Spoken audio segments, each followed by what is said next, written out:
They say change is the only constant, and yet it's also one of the most difficult things we as human beings can do sometimes. Why is that exactly? And what types of transformations are good or bad for us? We're joined again by our friend Dr. Jess Britt-Thomas, Director of Integrated Behavioral Health at the Department of Family and Community Medicine at MCG Wellstar.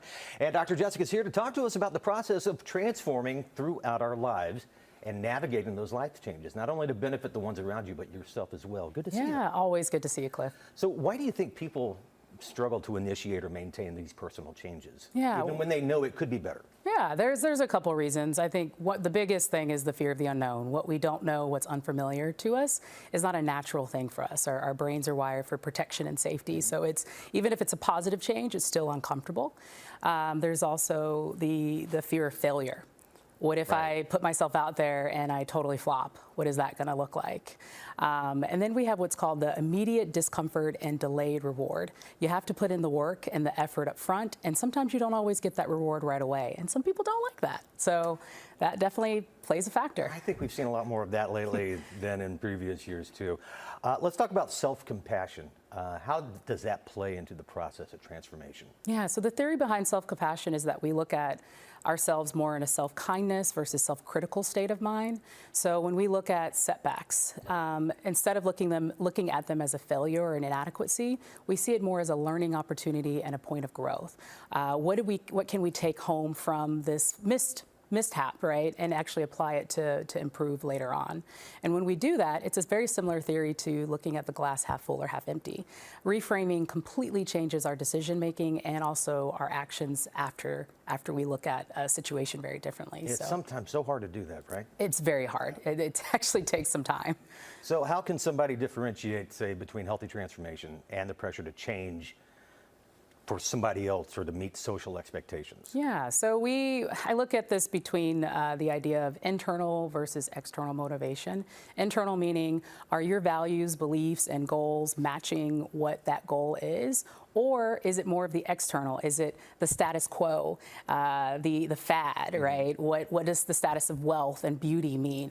Those are all external factors, meaning there's a means to an end that's not something that actually aligns with what you want to do. And so when you talk about sustaining a transformation or a goal, it's harder to do that when it's an external motivation versus an internal motivation, if that makes sense. It does, it does. And actually part of your job is navigating, working with people who are navigating through these changes. So what kind of common misconceptions do you see when people are looking at transformation?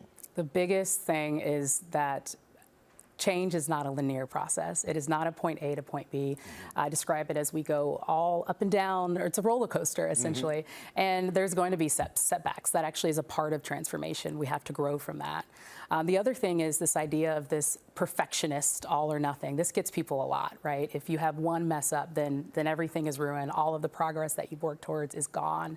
And that's just simply not true. And so that's a big one that often gets or prevents people from continuing on their goals because they see it as a failure and they give up essentially. That's a huge wall that people are going to have trouble climbing over to get on that too. Yeah. For those that are watching who might feel overwhelmed by the idea of transformation, give us a small manageable step that people can take today. Yeah, just think about it as, first of all, it's not a glitz and glamoury response. It's looking at the bigger goal and breaking it down to a smaller goal.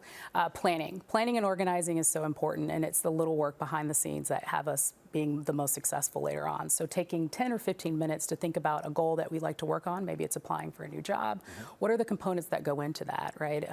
Do I need to do some research? Do I need to update my resume? Do I need to contact people? So what are those little steps? And that's what you should focus in on first versus getting that job per se, if that makes sense. You got to pay to play. Yes, and then for those who are already on their transformation challenge or journey, the idea of if you're starting to feel like you're plateauing, reconnecting with that why, going back to that internal values and beliefs, is it still aligning with what I want to do? And if not, how do I make that change?